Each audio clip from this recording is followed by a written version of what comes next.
চলুন আজ বিশ্বের সবচেয়ে গুরুত্বপূর্ণ কিছু সমুদ্রপথ ঘুরে দেখা যাক। আমরা বোঝার চেষ্টা করব কিভাবে এই সরু জলপথগুলোই আসলে বৈশ্বিক ক্ষমতার কেন্দ্রবিন্দুতে পরিণত হয়েছে। ভাবা যায় আমাদের আধুনিক অর্থনীতির প্রায় সবকিছুই জ্বালানি থেকে শুরু করে আমাদের প্রতিদিনের ব্যবহারের জিনিসপত্র সবই কিন্তু সমুদ্রপথে আসে। এর পরিমাণটা বিশাল, বিশ্ব বাণিজ্যের ৮০%রও বেশি। কিন্তু এই যে বিশাল সমুদ্র বাণিজ্য, তার পুরোটাই কিন্তু কয়েকটা খুব সরু আর ঝুঁকিপূর্ণ পথ দিয়ে যায়। এই কৌশলগত জলপথগুলোকেই বলে চোক পয়েন্ট। কেন? কারণ এগুলো যদি কোনোভাবে আটকে যায় তাহলে পুরো বাণিজ্য ব্যবস্থাটাই ভেঙে পড়বে। ঠিক যেন আমাদের শরীরের প্রধান ধমনী বন্ধ হয়ে গেলে যা হয়। আর এই পয়েন্টগুলোকে নিয়ন্ত্রণ করবে, তা নিয়ে চলে আসল খেলা।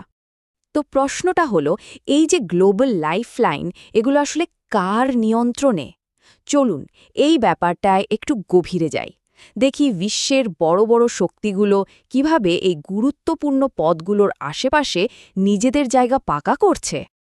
আজ আমরা প্রথমে দেখব এই সামুদ্রিক লাইফলাইন আর ভূরাজনৈতিক চোক পয়েন্টগুলো আসলে কি। তারপর আমরা চীনের মালাক্কা ডিলেমা নিয়ে জানব। এরপর নজর দেব রাশিয়ার উষ্ণ জলের সমুদ্রপথ খোঁজার দিকে। দেখব কিভাবে পুরনো রুটগুলো নতুন করে গুরুত্বপূর্ণ হয়ে উঠছে। আর সবশেষে ক্ষমতার এই মানচিত্রের খেলাটা আসলে কতটা স্থায়ী তা নিয়েও কথা বলবো। আচ্ছা, তাহলে প্রথমেই চীনের মালাক্কা ডিলেমা নিয়ে কথা বলা যাক। বিশ্বের কারখানা বলা হয় যে দেশকে, তারা তাদের সবচেয়ে বড় একটা লজিস্টিক সমস্যা কিভাবে সামলাচ্ছে সেটাই এখন দেখব। গ্লোবাল শিপিংয়ের দিকে তাকালে দেখবেন চীনের একছত্র আধিপত্য। ভাবুন একবার, বিশ্বের 10টার সবচেয়ে ব্যস্ত বন্দরের মধ্যে 7টাই চীনে। এই একটা তথ্যই কিন্তু তাদের বাণিজ্যিক শক্তি কতটা বিশাল তা বলে দেয়। কিন্তু এত ক্ষমতার পরেও একটা বিরাট সমস্যা কিন্তু রয়েই গেছে।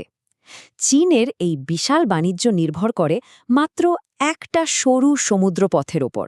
আর এই পথটা অন্য দেশ নিয়ন্ত্রণ করে, চাইলেই আটকে দেওয়া যায়। এটাই বেইজিংয়ের জন্য সবচেয়ে বড় কৌশলগত মাথা ব্যথা, আর একেই বলা হয় মালাক্কা ডিলেমা। তো এই সংকট থেকে বের হওয়ার জন্য চীন এখন দুটো বিকল্প পথের দিকে ঝুঁকছে। দুটোই ইন্দোনেশিয়ার মধ্যে দিয়ে গেছে। একটা হলো সুন্দা প্রণালী, যেটা বেশ অগভীর আর ঝুঁকিপূর্ণ, আর অন্যটা হলো লম্বক প্রণালী। এটা অনেক গভীর, আর এর সুবিধা হলো শুধু বড় বড় জাহাজই না, গোপনে সাবমেরিনগুলোকেও ভারত মহাসাগরে নিয়ে যাওয়ার জন্য এটা একদম আদর্শ একটা পথ। আর এই নতুন পথগুলো যেন হাতছাড়া না হয়, সেজন্য চীন তার সবচেয়ে বড় অস্ত্রটা ব্যবহার করছে, আর তা হল অর্থনীতি।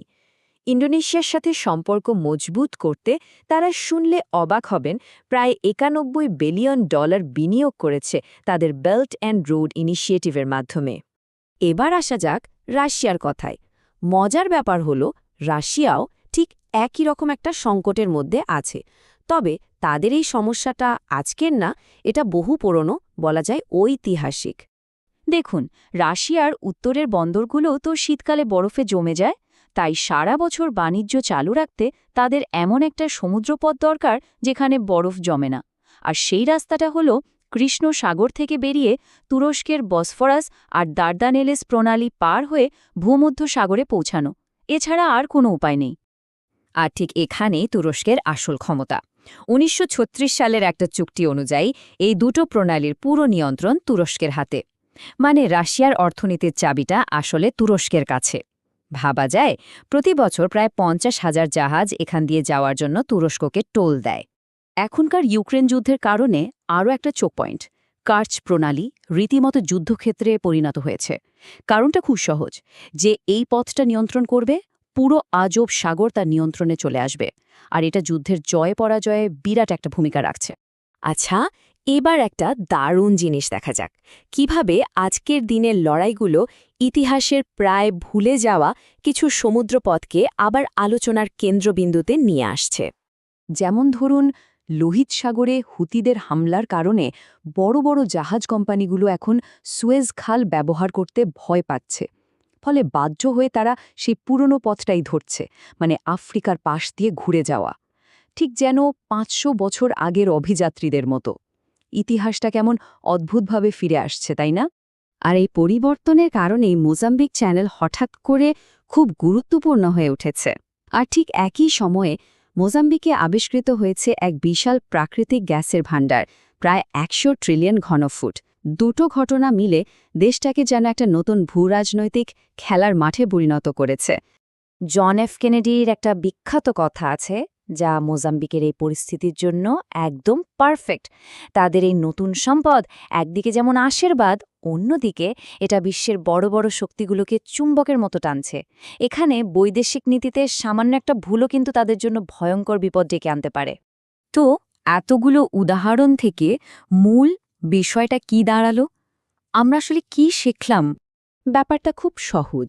চীন হোক বা রাশিয়া, লোহিত সাগর হোক বা মোজাম্বিক চ্যানেল, খেলোয়াড় আর জায়গা হয়তো বদলে যাচ্ছে, কিন্তু মূল খেলাটা একই থাকছে, যে এই সরু জলপথগুলো নিয়ন্ত্রণ করবে অর্থনৈতিক আর সামরিক ক্ষমতা তারই হাতে থাকবে। এটাই ভূ রাজনীতির সবচেয়ে বড় সত্যি, যা কখনো বদলায় না।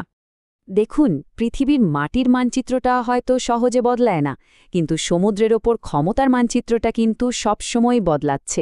আর এটাই আমাদের একটা বড় প্রশ্নের সামনে দাঁড় করিয়ে দেয়। ক্ষমতার এই নিরন্তর পালাবদলে পরবর্তী বড় সংঘাতে কেন্দ্রবিন্দু হতে চলেছে কোন জলপথটি?